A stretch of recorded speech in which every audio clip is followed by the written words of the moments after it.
大家好，我是邱平，我现在来到了浙江天台这里。我们小时候经常会看一些神话故事的影视剧，你像《西游记》《封神榜》等等。那其中另外一部《济公传说》，相信大家也看过。济公呢，在我们国家可以说是一个家喻户晓的人物，他除暴安良，做了很多好事情。那么济公是否真的存在呢？我们看《西游记》当中，唐僧、孙悟空他是有原型的。那么这个济公呢，在现实当中也是有原型的。据说呢，他的老家就在浙江天台这里，这边呢还有他的故居。今天呢，我们就来济公的故居看一看，了解一下济公在现实当中到底是一个什么样的人，什么样的身份。济公的形象呢，可以说是深入人心。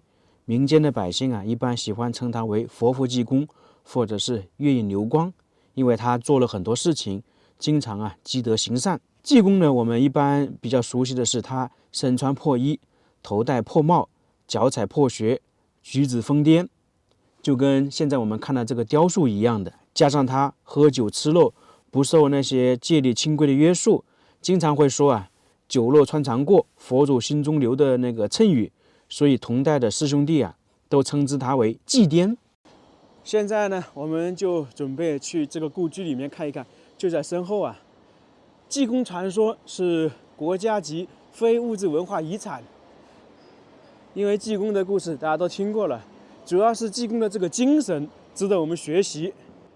济公故居，这个是造币的，它这个地方也是收门票的，30块钱。这是入口，这个肯定是现在修的。刚进这里呢，看到4个大字：慈悲仁惠。这个是对济公的一种赞颂，也是告诫我们要以慈悲之心待人，处理事情呢要仁义，要智慧。这边过去呢，就是真正的大门了。我们刚才看的济公故居几个大字就在这个造币后面。一般的话，像以前的老宅都会有造币的作用，我们已经说过很多次了，这里就不说了。在这个大门口也是有2只狮子，这个狮子也比较新了，肯定也是现代的，不是以前留下来的狮子。大家看到没有，写了李府。为什么会是李府呢？因为济公他本名是姓李的，这样的话就是李府。来到了这个济公故居，我们先得介绍一下他。他原名是叫做李修缘，南宋人。他是天台这边的一个乡绅之子后面是在不远处的国清寺出家。一进门呢，这里有一个李府宅地简介。济公的家庭呢，其实是真不错，算是官宦家庭。特别是他的祖宗是北宋初年赵匡胤的同僚，从而呢，他的官位最高的时候是1品大员，并且呢，他家族成员还娶了宋太宗的女儿为妻，应该算是皇亲国戚了。但是我们知道，一个家族的慢慢会有衰落，到了济公的祖父爷爷的时候，已经是一个6品官员，已经非常小了，算是一个知县。当时北宋末年、南宋初年不是有一个金人南侵嘛？他祖父呢就出钱资助了600义士抗金，自己也去了，最终呢相当于是牺牲了。后面南宋朝廷呢得知这个消息，就奖励他父亲这一辈3个人为官。他的父亲呢为官之后，一直呢没有小孩，就去国清寺这边上香求子。后面济公就出生了。济公呢是出生于公元1130年，也有一种说法是1148年，去世于公元1209年，浙江天台永宁村人。济公出生之后，他的父亲呢相当于去还愿，当时的国清寺主持为他取俗名修缘。这样的话，济公呢就和佛门结下了深缘。济公尽管家里条件非常不错，但是呢，他没有染上纨绔子弟的恶习，从小呢就喜欢读书，特别是受到了佛家文化以及道家文化的熏陶。在他父母去世之后，他先是去了国清寺拜当时一位知名的和尚为师，就在那个地方受具足戒，当了和尚，取名道济。最后呢，去了杭州灵隐寺居住。济公出家之后一反常态，因为在出家之前，他比较喜欢读书嘛，喜欢安静，经常坐在一个地方呢，一天可能都不动。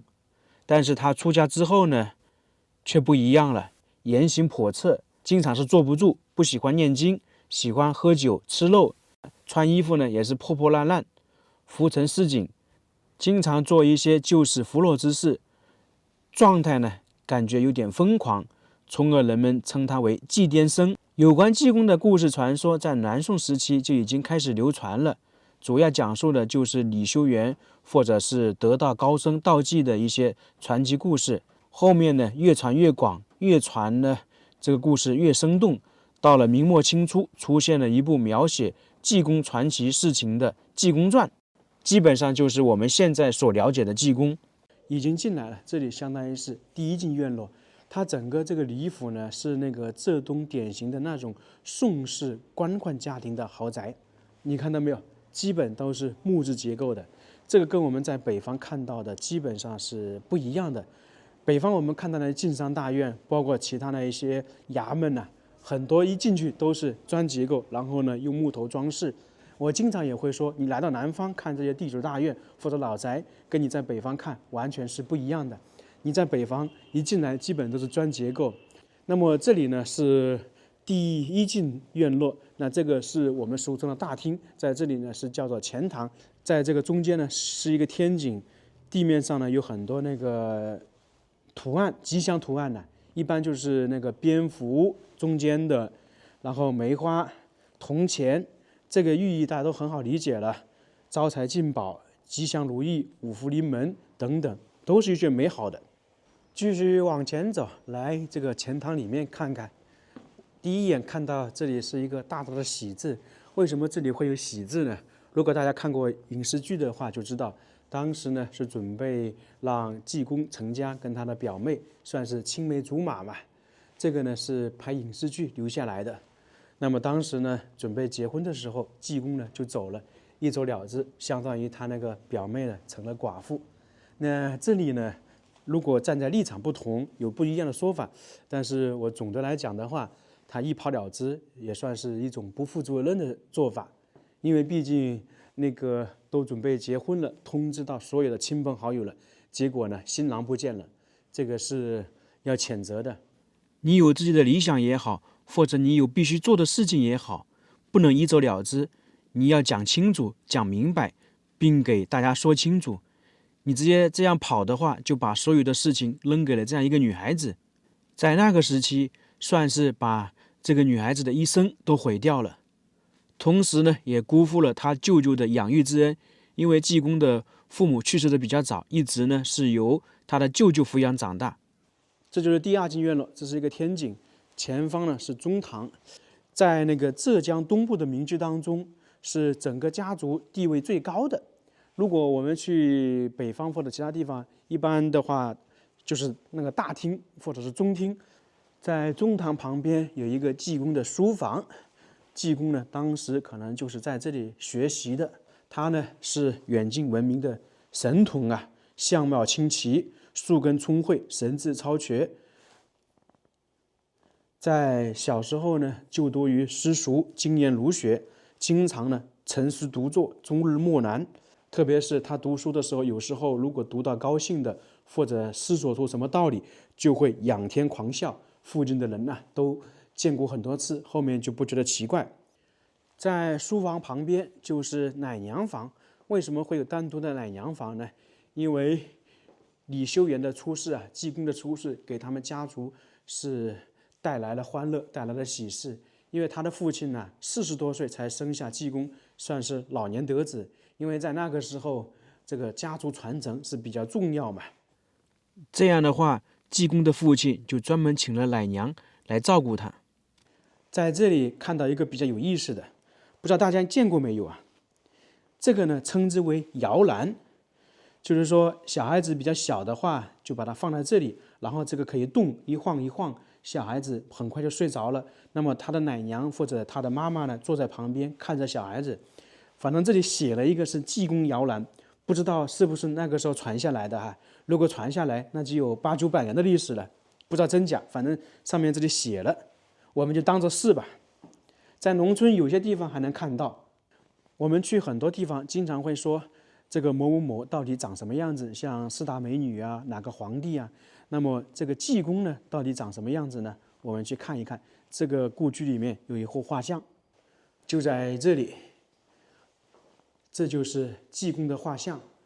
这个画像不是现代的，是以前留下来的。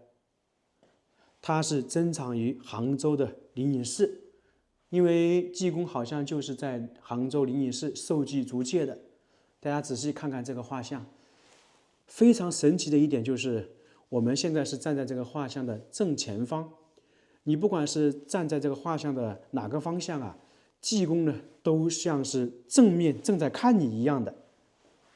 这样看也是如此，大家发现没有？不知道视频里面能不能看到，反正我站在这里，不管摆哪个方向，都能够发现是如此。这个就比较神奇呀。那么这个画像是清朝时期一位98岁的四川凉山高僧绘的，后面所画的济公像呢，均无法以此媲美。那么我们就可以说，济公就是长这个样子的。他那个一手拿着扇子，那个另外呢是那个一手翘指。这个形象呢，看得出来是一副慈祥、睿智、关怀众生疾苦的那个佛像。近距离的看一下他的面容，那么我们就可以说，济公是长这个样子的。